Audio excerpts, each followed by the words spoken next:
یہ ان کا back ground ہے. یعنی مفتی شمائل ندوی جو ہیں وہ اپنے آپ کو ان کا شاگرد بھی کہتے ہیں, تو آپ اس سے اندازہ لگا لیجئے کہ ان کا ایکیڈیمک بیک گراؤنڈ کیسا ہوگا.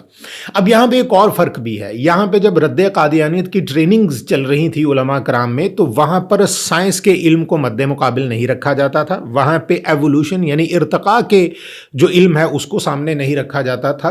اور کئی ایسے علوم ہیں جن کو علماء کرام دنیاوی علم سمجھتے ہیں, سائنس کا علم ہو گیا یا ارتقاء کا ہو گیا یا ہسٹری ہو گئی, ان ساری چیزوں کو وہ اس کے اندر نہیں لے کر آتے تھے جب رد قادیانیت کی بات ہوتی تھی. لیکن اب جب کہ ایتھیزم کی بات ہے, تو ایتھیزم میں جب بھی کوئی ایتھسٹ کویسچن کرتا ہے تو اس کے چند بنیادی کویسچن ہیں, جو کہ میں نے بے شمار ایسی ڈیبیٹس دیکھی ہیں, اور ان ڈیبیٹس کے اندر میں نے جو چند بنیادی کویسچن دیکھے ہیں ان میں سب سے پہلا کویسچن تو یہ ہوتا ہے کہ خدا نے اگر سب کچھ بنایا ہے تو خدا ایک ایسا کمپلیکس چیز ہو گئی کہ اس کو بھی تو کسی نے بنایا ہوگا. یعنی کائنات اتنی کمپلیکس ہے تو اس کو بنانے والا کتنا کمپلیکس ہوگا, تو اس کو کس نے بنایا. یہ ایک بنیادی سوال ہوتا ہے. اس کے بعد ان کا ایک اگلا سوال یہ ہوتا ہے کہ جتنے بھی دین کے ماننے والے ہیں یا خدا کو ماننے والے ہیں, ان کا ایک کلیم یہ بھی ہے کہ خدا نے وقت کو کریٹ کیا ہے, ٹائم اینڈ سپیس کو بنانے والا بھی خدا ہی ہے, یعنی کہ اللہ. لیکن ایتھیزم کی طرف سے بنیادی ایک کویسچن یہ ہوتا ہے کہ اللہ تعالیٰ نے ٹائم اینڈ سپیس سے باہر رہ کر جہاں پہ کچھ رہ نہیں سکتا وہاں پہ وہ موجود کیسے ہے, یہ ایک سوال ہوتا ہے. اور اس کے بعد اس سے بڑا سوال یہ ہوتا ہے کہ ٹائم اینڈ سپیس کے باہر رہ کر اس نے ٹائم اینڈ سپیس میں بننے والی دنیا کو کریٹ کیسے کر دیا, یہ ایک اس سے اگلا سوال ہے.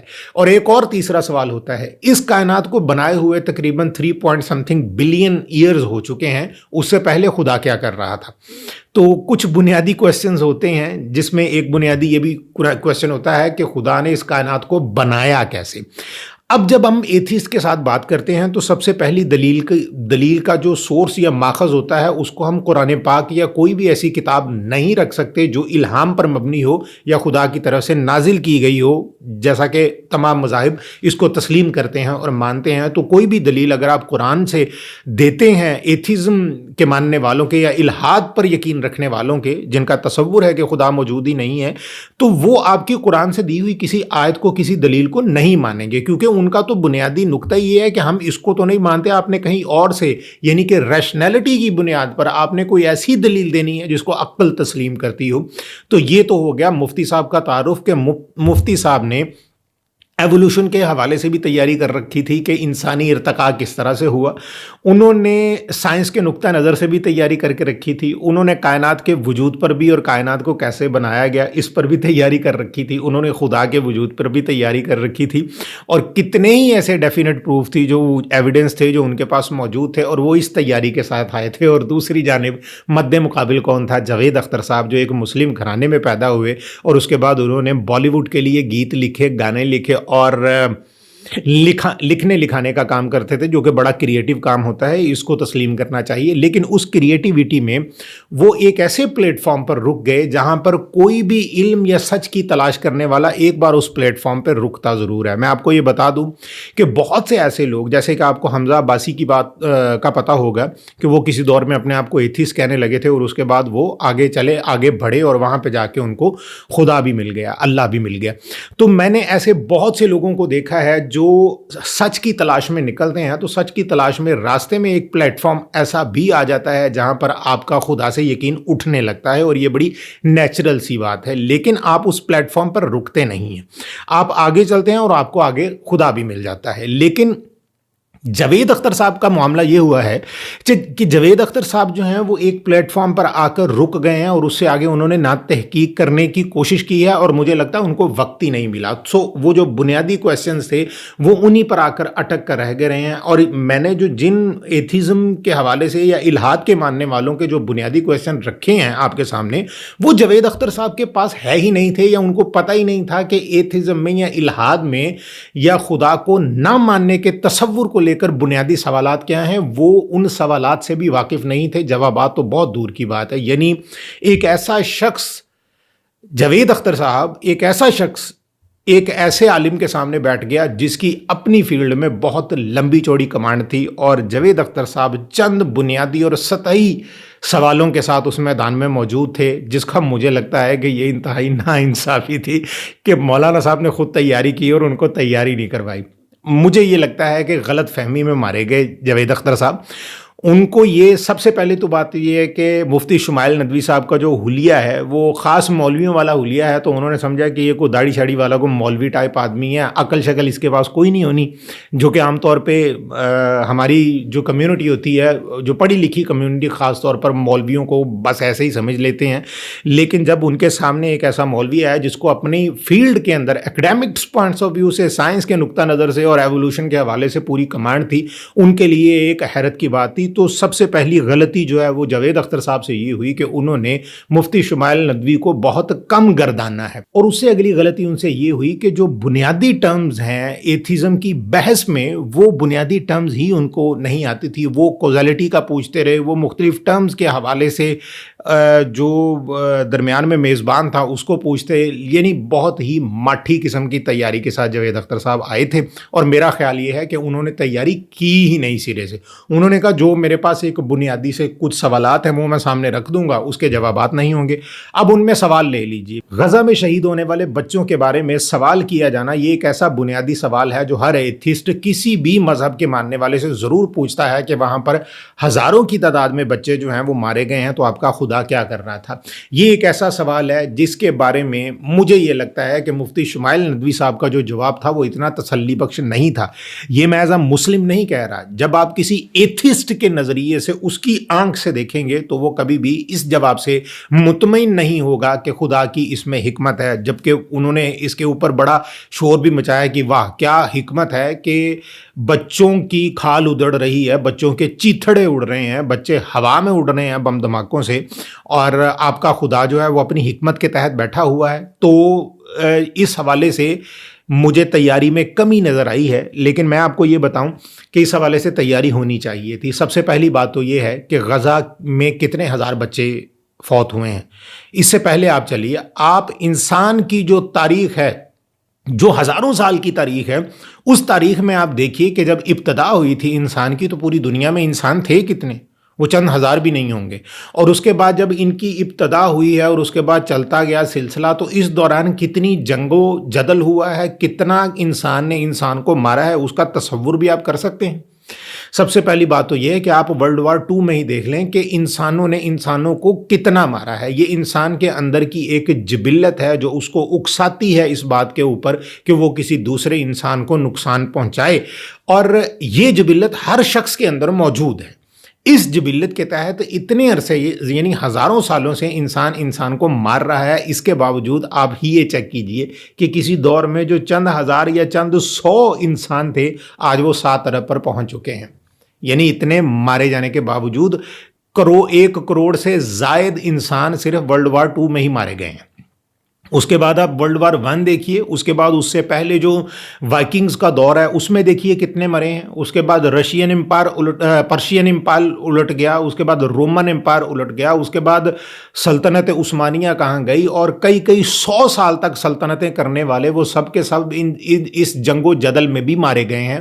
ایک بڑی تعداد تھی انسانوں کی جو ماری گئی۔ اس کے باوجود یہ نظام ایسا ہے کہ یہ رکا نہیں، اور اس کے اوپر مسلسل انسان مر رہے ہیں۔ اب آپ ایک لمحے کے لیے مان لیجئے کہ انسان تھرو آؤٹ اپنی پوری کی پوری انسانی تاریخ میں مارا ہی نہ جاتا تو اس وقت دنیا کی حالت کیا ہوتی؟ آپ اور میں امیجن بھی نہیں کر سکتے کہ اس وقت دنیا کی حالت کیا ہوتی۔ بھوک سے مر رہے ہوتے ہم سب، اتنے انسان ہو چکے ہوتے اب تک۔ وہ جو 1 کے بعد 2، 2 کے بعد 4، 4 کے بعد 8 والا جو سلسلہ ہے نا، وہ سلسلہ رکتا نا تو آپ سوچ نہیں سکتے کہ یہ دنیا کب کی تباہ و برباد ہو چکی ہوتی۔ اس کے بعد اگلا سوال یہ ہے کہ یہ ایک اور کویسچن کرتے ہیں کہ خدا جو ہے وہ ان کو روک نہیں رہا۔ بھائی خدا نے تو آپ نے خدا کے وجود سے انکار کر دیا، آپ نے خدا کو ماننے سے ہی انکار کر دیا، خدا نے آپ کو تو اس سے بھی نہیں روکا۔ خدا اپنے وجود میں وہاں پر موجود ہے۔ خدا نے آپ کی اس سوچ کے اوپر بھی کوئی بند نہیں لگایا کہ آپ خدا کے وجود سے انکاری ہو جائیں۔ پوری دنیا میں جو لوگ خدا کے وجود سے انکاری ہو رہے ہیں، خدا ان کو پوچھ رہا ہے، خدا تو ان کو بھی نہیں پوچھ رہا۔ یعنی آپ اپنی سوچ کے خود ذمہ دار ہیں۔ اگر آپ کسی کو قتل کریں گے تو خدا اسے منع کرتا ہے، اور اگر آپ اس کو ماریں گے تو یہ آپ کے اختیار میں ہے.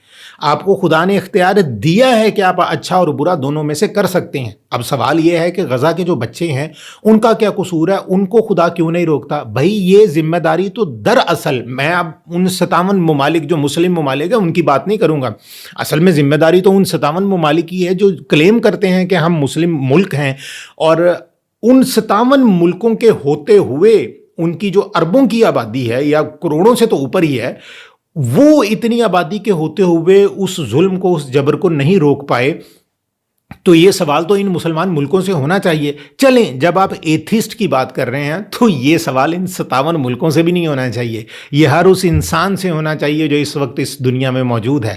یعنی اس پوری دنیا میں وہ جو اسرائیل کے جو چند لوگ ہیں، جو 2.25 کروڑ یا کروڑ جتنے بھی ہیں، ان کو چھوڑ کر پوری دنیا میں جو 7 ارب کی آبادی ہے، وہ کیا مل کر یا اس کے جوان مل کر کیا اسرائیل کو روک پائے ہیں؟ بھائی صاحب یہ انسان کی فطرت ہے. انسان ایک دوسرے انسان کو مرتا ہوا دیکھ کر صرف بین کر رہا ہے، اور اجتماعی طور پر آپ کچھ نہیں کر رہے، آپ ان کو مرنے کے لیے چھوڑ رہے ہیں. پوری دنیا کے پاس طاقت ہے، پوری دنیا میں چند ملک مل جائیں تو اسرائیل کو مسل کے رکھ دیں، لیکن کوئی نہیں اٹھ رہا. سب سے پہلے تو انسان اپنے گریبان میں جھانکے کہ یہ جو اتنے بچے مر رہے ہیں، ان کے لیے دنیا میں بسنے والے 7 ارب انسانوں نے کیا کیا ہے؟ آپ کے پاس کوئی جواب نہیں ہے. اب چونکہ آپ خود اپنی بے بسی کا شکار ہیں، آپ خود جو ہیں وہ گلٹ میں ہیں، آپ کی منافقت جو ہے وہ آپ کے منہ سے سچ اگلنے دے نہیں رہی، تو اس لیے آپ سوال کر رہے ہیں کہ خدا آئے اور خدا روکے. خدا نہیں روکے گا، آپ کو ہی روکنا ہے. یہ آپ کی ذمہ داری ہے، یہ خدا کی ذمہ داری نہیں ہے. اور یہ صرف سوال اٹھانے کی بات نہیں ہے، آپ روک نہیں پا رہے، یہ کوشچن ہے. آپ سے نہیں روکا جا رہا. آپ چاہتے ہیں کہ خدا آئے آپ کے لیے اور وہ آپ کے لیے روکے. کیوں؟ تو میری رائے میں یہ جو بحث ہوئی ہے مفتی شمائل ندوی اور جاوید اختر کے درمیان میں، ان دونوں کے درمیان میں پلڑائی بہت فرق تھا. اس کے اندر وہ جو سامنے مد مقابل جاوید اختر صاحب تھے وہ کچھ بھی نہیں تھے میرے حساب سے. ان کے تمام پوائنٹس جو ہیں وہ رد کر دیے گئے سوائے غزہ کے پوائنٹ کو لے کر. اور اس کے علاوہ میرا ماننا یہ ہے کہ اس سے بہتر یہ تھا کہ اویس اقبال کو سامنے بٹھاتے اور ڈاکٹر سفیان کو سامنے بٹھاتے، تو آپ کو ایک ایسی بحث دیکھنے کو ملتی کہ جو آپ کے ہوش اڑا کر رکھ دیتی. کبھی دیکھیے گا ڈاکٹر سفیان صاحب پاکستان سے ہیں اور اویس اقبال صاحب بھی کسی دور میں پاکستان سے ہی تھے، اور جاوید احمد غامدی صاحب کے ساتھ میزبانی بھی کرتے رہے ہیں، پھر الحاد کے لیے انہوں نے کتاب بھی لکھ رکھی ہے. تو ان کا صحیح بتائیں تو جاوید اختر صاحب جو ہیں وہ اگر ایتھیزم کو ریپریزنٹ کرنے کے لیے اترے ہیں تو یہ بہت ہی ماٹھی چوائس ہے ایتھسٹ طبقے کے لیے. اور اگر ان کی جگہ پہ اویس اقبال صاحب کو رکھتے تو کوئی اور ہی مزہ آتا. اور اس کے علاوہ اویس اقبال کے مد مقابل بھی اگر آپ ڈاکٹر سفیان کو رکھ لیتے تو آپ کو ایک قابل دید جو بحث ہے وہ دیکھنے کو ملتی. بہرحال یہ ایک تجزیہ ہے جو میری نظر میں ہے. آپ کا اس بارے میں کیا کہنا ہے کمنٹس میں ضرور بتائیے گا. باقی روزمرہ ہم جو ہے وہ جو بھی موضوعات آیا کریں گے ان کے اوپر بات کیا کریں گے. اجازت دیجیے، اللہ حافظ.